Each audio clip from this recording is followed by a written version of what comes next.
Suppose this is a curve, r is equal to r of t. This is the equation of a curve in space. Curve के ऊपर एक point consider किया ए, एक और point consider किया P, एक और पॉइंट कंसिडर किया Q.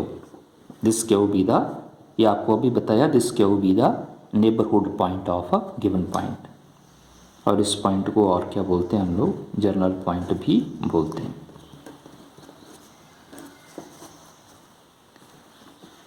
When we join P Q,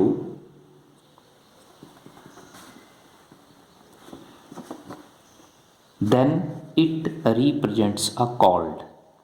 जब आप पॉइंट क्यू को पी के साथ या पी को क्यू के साथ ज्वाइन करेंगे तो ये क्या रिप्रेजेंट कर रहा है, ये कॉर्ड को रिप्रेजेंट कर रहा है. ए टू पी क्या, ये आर्क है. ए क्यू आर्क है, ए टू पी आर्क है. इस आर्क की लेंथ को एस से रिप्रेजेंट किया, small S. Because Q be the neighbourhood point of point P, this means that there is a small change.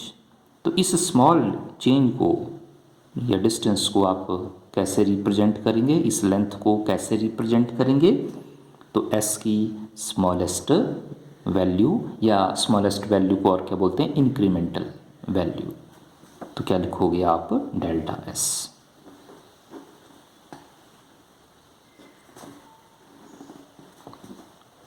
और ये कंप्लीट लेंथ क्या होगी, एस प्लस डेल्टा एस. वो ऑरिजिन है, पॉइंट ओ को और पी के साथ ज्वाइन किया, उसके बाद क्यू के साथ ज्वाइन किया. ओ टू पी डिस्टेंस को आर से डिनोट किया था और ओ टू क्यू डिस्टेंस को आर प्लस डेल्टा आर से रिप्रेजेंट किया था. तो ये एक्सप्लेनेशन में बताया आपको अभी.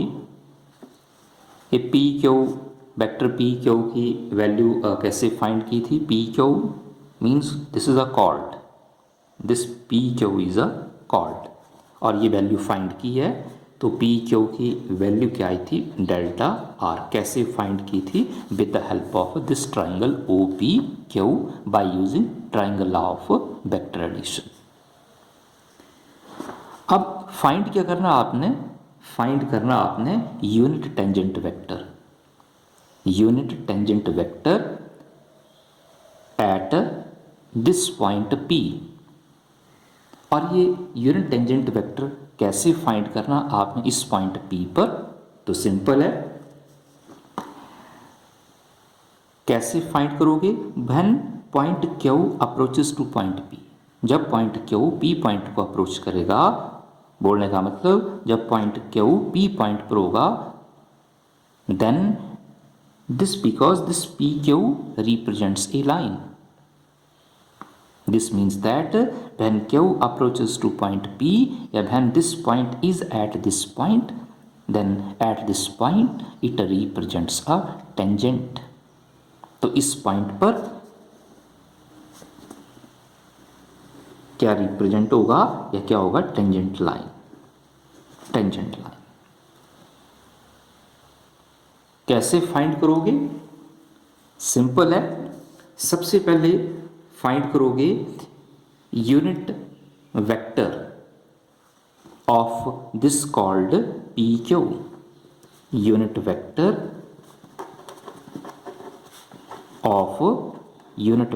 Of chord P Q. कैसे फाइंड करोगे, P to Q, P Q की वैल्यू क्या, डेल्टा आर. और आपको पता है यूनिट वेक्टर फाइंड करना हो तो कैसे फाइंड करते हैं, given vector over mod of same vector. तो पी क्यू की वैल्यू क्या, डेल्टा आर. तो यूनिट वेक्टर क्या होगा, delta R over delta R inside mod. और इसे आप आगे सॉल्व करेंगे. कैसे सॉल्व करोगे आप इस एक्सप्रेशन को, इस यूनिट वेक्टर को किससे मल्टीप्लाई करेंगे, डेल्टा एस से. Because P Q represents an arc, और आर्क की लेंथ को किससे रिप्रेजेंट किया, डेल्टा एस से रिप्रेजेंट किया है. तो क्या करेंगे, इस यूनिट वेक्टर की जो वैल्यू आई है इसे किससे मल्टीप्लाई और डिवाइड करेंगे, डेल्टा एस से। This is equal to delta R over mod delta R into delta S over delta S. Solve करते हैं इसे, delta R over delta S into delta S over mod, rearrange किया, delta R को delta S से divide किया, delta S को delta R से divide किया। When point Q, when this second point Q approaches to point P, जब ये second point first point को अप्रोच करेगा, जब ये Q पॉइंट P पॉइंट पर होगा, तो उस केस में आप इस एक्सप्रेशन को कैसे सॉल्व करेंगे, देयरफॉर या when point Q approaches to point P, जब ये P Q point P point पर होगा, because P Q represents an arc, और आर्क की लेंथ क्या, डेल्टा एस। तो जब पॉइंट क्यू बी पॉइंट को अप्रोच करेगा तो डेल्टा एस इसके बराबर होगा, जीरो के बराबर होगा। Delta S approaches to zero, तो आर्क की लेंथ क्या होगी, जीरो के बराबर। This implies delta S approaches to zero. Therefore, unit vector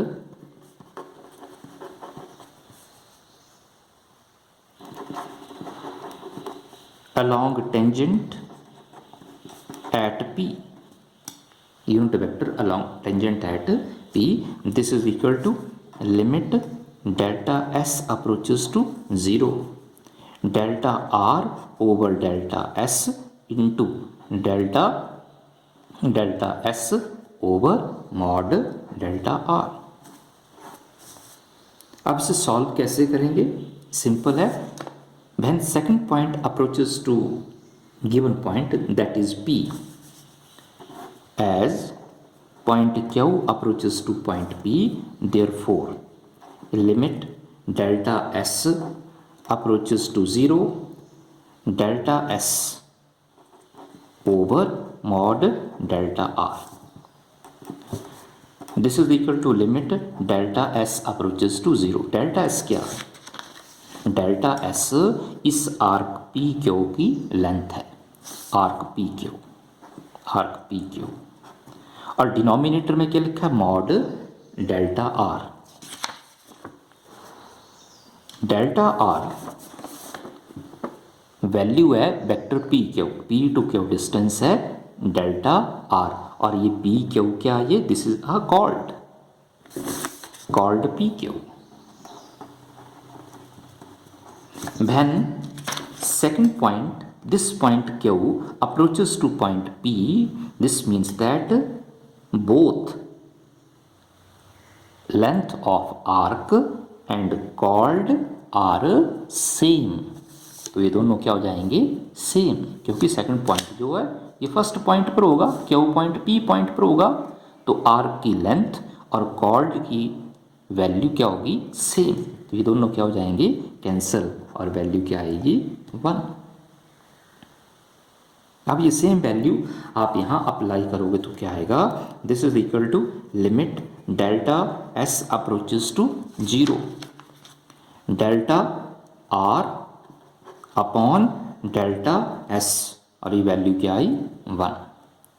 और जब आप लिमिट अप्लाई करोगे delta R over delta S पर, तो delta R over delta S को क्या लिखेंगे, D R over D S, vector D R over D S. Therefore, तो ये क्या फाइंड किया, ये unit vector, this is a unit vector along this tangent line at a point P. Therefore, और unit vector को represent नहीं किया, तो रिप्रेजेंट बताया आपको, टी से रिप्रेजेंट किया, let T be a unit vector. Therefore T is equal to D R over D S.